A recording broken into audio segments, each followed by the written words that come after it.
Hello, everybody. Hand signals. Welcome to my video where I tell you how to beat every legendary boss in the game of Baldur's Gate 3 on honor mode on the first turn. In this episode, we're doing the last and not hardest, but trickiest boss of Act 1, especially for intermediate players, new players and intermediate players.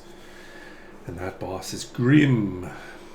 Grym is a different kind of boss in that he is not just the sort of boss that you can sort of grind your way through to beat very easily. You can do it. It'll take you a while, but you can do it.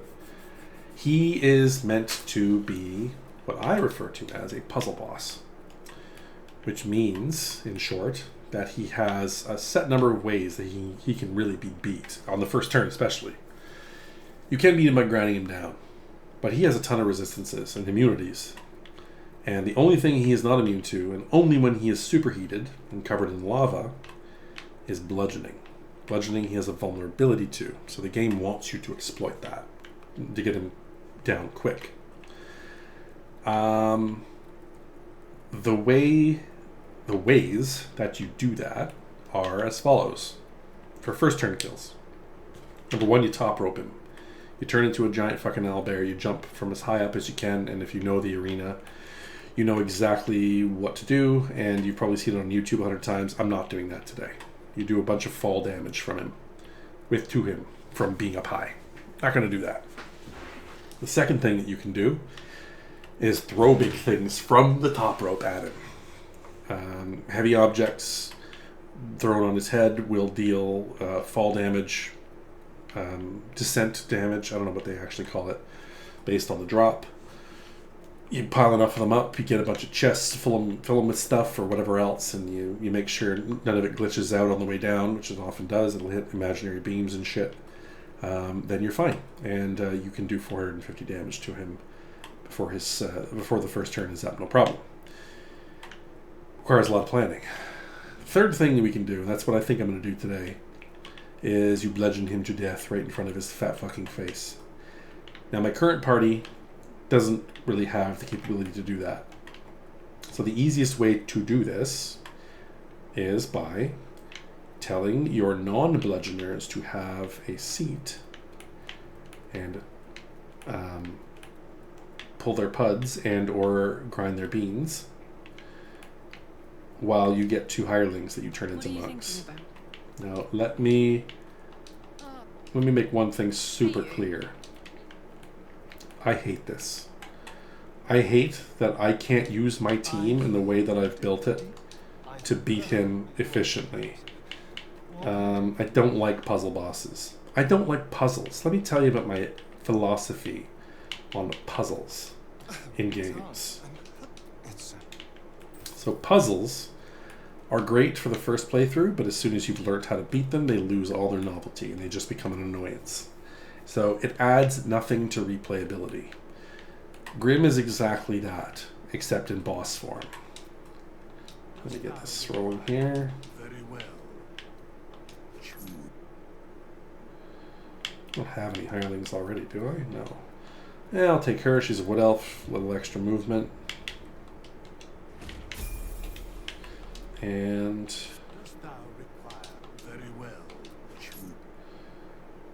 let's get the half-orc, although I know the half-orc, his crit damage doesn't really help. A monk would be, well, she's already a monk thematically, I guess she makes the most sense, but any of the other races help me more? Not really.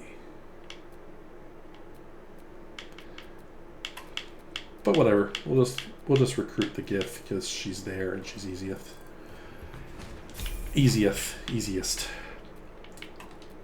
Let's make some monks. So yeah, that's the problem with puzzle bosses, is that like you know how to beat them after the first time that you. Oh, she's not a. What am I doing? Gotta respec her. You know how to beat them as soon as you beat them, and every time you play through the game, you still know how to beat them. It's just annoying to have to reconfigure your approach in such a way to make it possible to beat them. And it's not fun. It's not fun.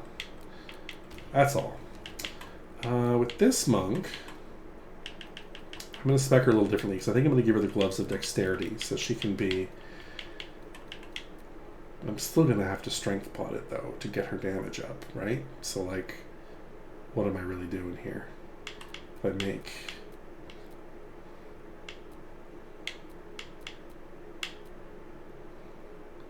I mean, yeah. Why am I thinking about this? Okay, primary stats are going to be... I'm not going to get my strength high enough. I'm still going to have to take a hill giant potion, but she's still going to wear the dexterity gloves because it gives her a +1 to attack.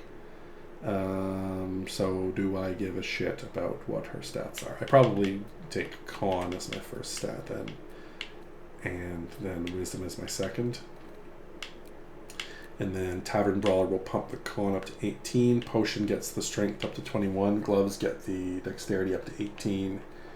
And wisdom can stay at 16. And charisma, why not? Up to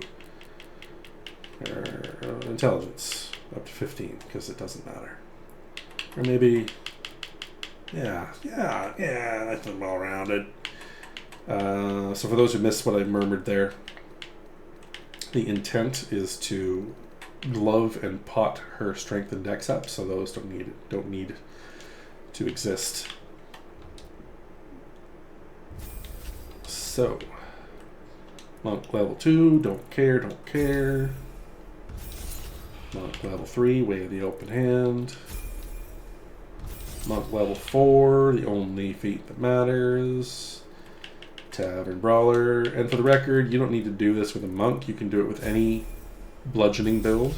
You can take a two-hander on a battle master. You can take a two-hander on a paladin. You could just don't do smite damage because that won't help. You can take a two-hander on a barbarian, although barbarians are not great on turn 1 because they have to spend their bonus action raging. It's not great. So if you're going for a Nova team, barbarians are actually a bit of a detriment for that reason. And then this monk over here, this one's a little different. We're going to spec her a little bit more traditionally. Oh, I have to respec her. Her stats are shit.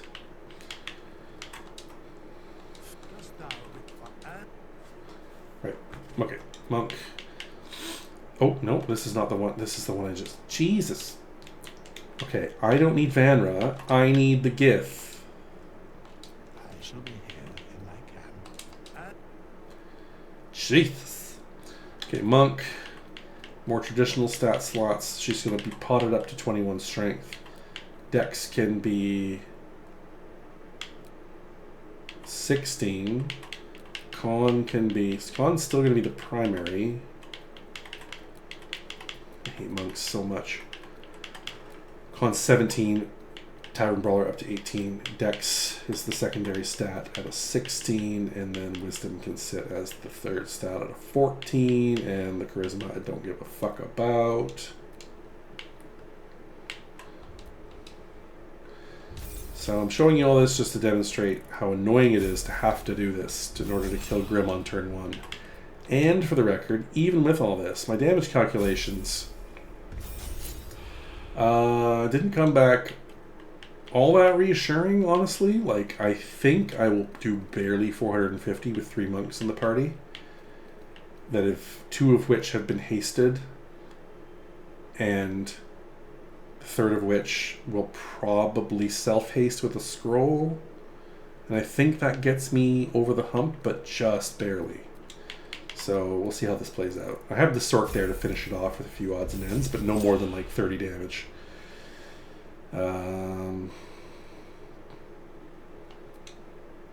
Yeah, whatever.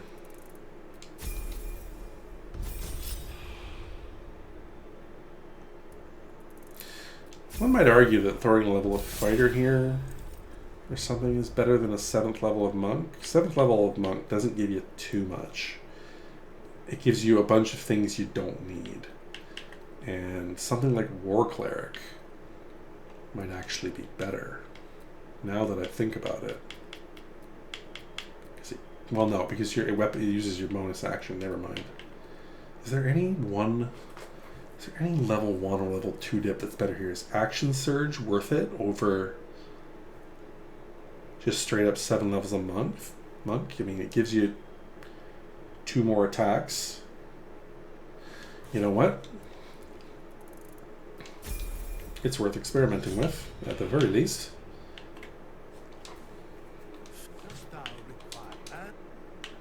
So let's just take this one and we'll do a 5-2 split. And we'll Starfighter.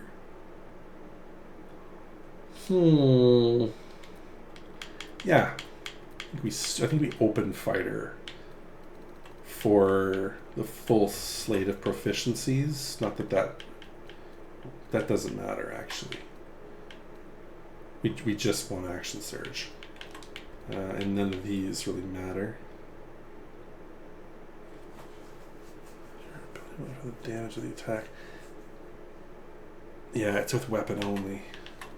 That used to be bugged, I think, but whatever. I mean, defense is certainly fine. Getting another +1 to AC, but it's not what we need.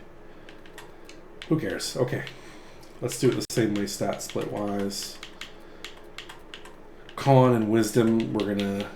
This one is gonna. Oh no, this is not my glove. Dexterity glove wear. This is my potting strength. Dex con and then dex secondary. Right.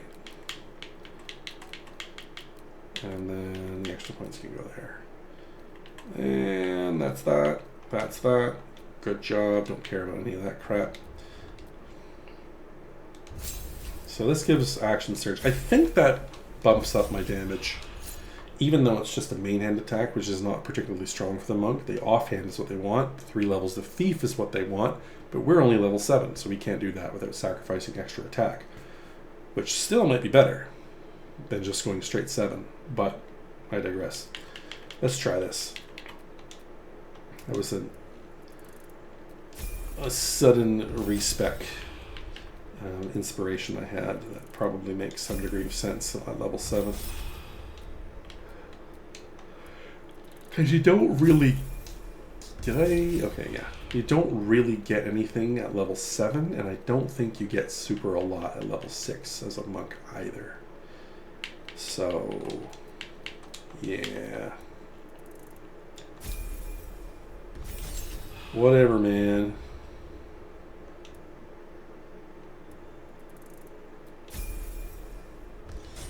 Okay. I've already done a brief bit of exploration on the equipment options at my disposal currently. Suffice it to say, they're monks, and there's really not fuck all. I've got a couple of robes that they could wear, but that don't impact this fight at all. There are rings they can wear, but again, they don't impact the outcome of this fight at all. There are gloves, one of which is going to the human, I think, and the sparkle hands are going to the GIF, I think, and those are really the only gloves that do anything. There are boots, none of which do anything for this fight, because they would require me to dash, which I am not going to do. I'm not going to bother a pre-combat dash just to proc it. No thanks. And I don't think there's any necklaces to wear. Just giving it one last look. I think our necklaces are as good as it will get. Okay. So both of these assholes can drink a potion. Or an elixir, pardon me. Beautiful. Now they're pretty much ready. Just FYI, I already laid down some glyphs. So just to get a bit of a head start, they will do some damage upon appearance of the Grym. So let's get into pre-combat prep. And let's think about the Sork. What can my Sork do to make himself better? First of all, this is going to go to that person for the haste. I could do it with a bottle, but it only lasts 3 turns. And if you fuck up the timing, your first turn might end up being lethargic. So I'm just not going to risk it. Just use the stupid haste scroll. It's fine. is there anything here that could benefit my Sork if it comes down to needing to deal damage? If he's got to finish off the Grym. I don't think so. I can't think of any spell that I would want. I could throw down a cloud of daggers for some additional damage. Yeah. I mean, I don't see a problem with that. Oh, there's one right here. So actually what we'll do... Oh no, oh, sorry. He's going to... Well, no, never mind. Forget that. My Sork's going to be Twin Hastings, so that's where their concentration lies. Is there a bomb I can throw down that does some damage? That's a possibility. Let's see what... Karlach's not in the party, so she had most of our bombs. I don't think so, though. We got this. Okay, let's go to turn-based. First things first, I'm going to twin haste on this person and Lae'zel and Varana. Sinazith, is that her name? Sinazith is going to haste herself.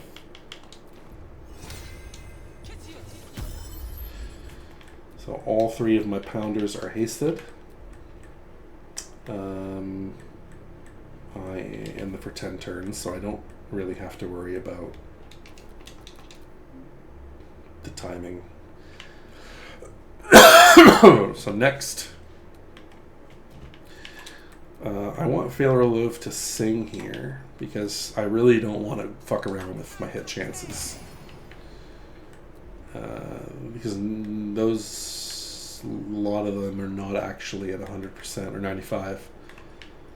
There is room to fuck up, so that extra D4 will help offset that. Lae'zel has nothing to do or drink, or no additional prep is required.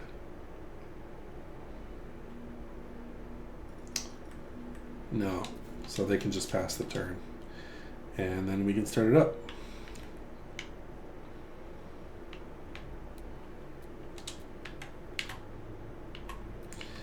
And the person to start it, first of all, let's get everybody a little closer so we can just make sure we're not wasting movement here before the fight starts. Actually, yeah, it doesn't really matter, does it?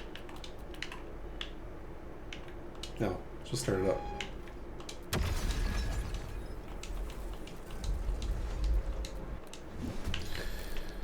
Okay. Okay, Lae'zel, you're up first.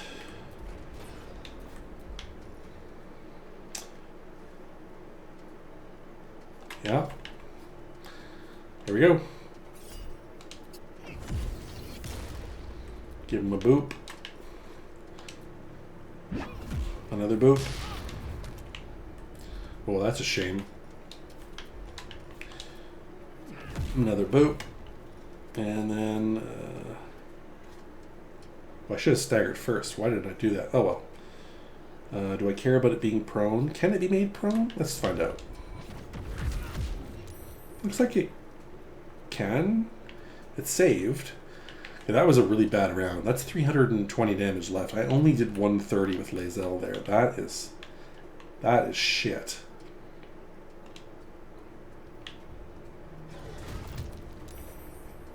Okay. Well, let's see how we go. Oh, fucking hell. Dude, are you fucking for real?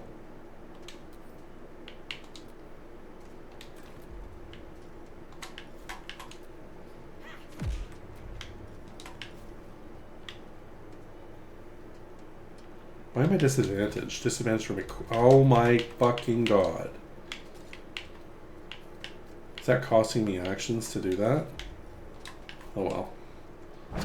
No, it doesn't look like it did. Okay. Okay, it's fine. 188. Okay, we're not doing so great. Yeah, who cares? Okay, drop this. Yeah, this is an actual monk here, so... And I forgot to put the fucking gloves on. Oh my god. Alright, well let's see if I can actually do this. That's why I was sucking so bad. Anyway, here's the ace in the hole. She doesn't have the sparkle hands on. Who cares? Let's see.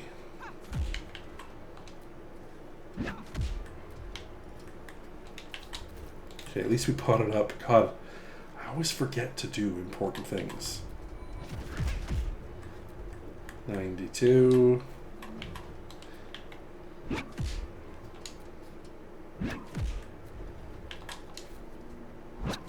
$20 damage.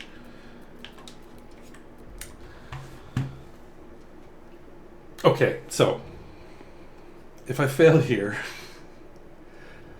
at least the proof of concept has been established. If I had a fourth monk in the party, it would be over.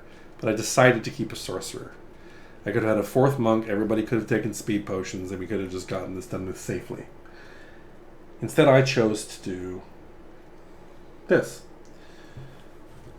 So I have two shots here to do as much damage as I possibly can to this guy. And now I have to decide what to do. Magic Missile would seem like an obvious answer, but I think there's a reason why I don't want to, isn't there? I mean, he's resistant to force, but yeah.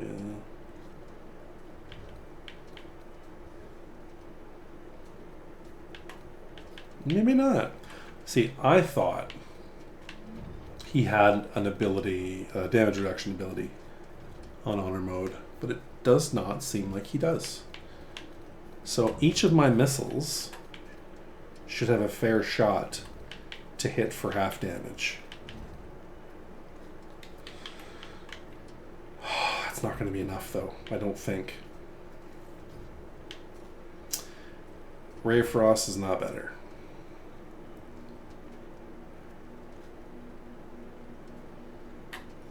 Oh, if I had just done this right. I had just done it right from the start. And I should have drank a pre-combat speed potion with the sorcerer too. If I had just put those gloves on, this probably not would be an issue. And if I had just action surged, created 2 new monks that had action surge on each, that was clearly the better damage dealing proposition and what I should have done. And now I have to live with the fact that I might have fucked this up in front of all of my many fan. Is there any other bright idea I can think of right here that gets me out of it, that's not throwing a bomb at him? Because I'm not going to barrelmancy my way out of this. Clouded Daggers breaks concentration on the haste, which I don't care about. It does not do enough this turn. No, whatever. Magic Missile. Let's go. Let's fuck this up.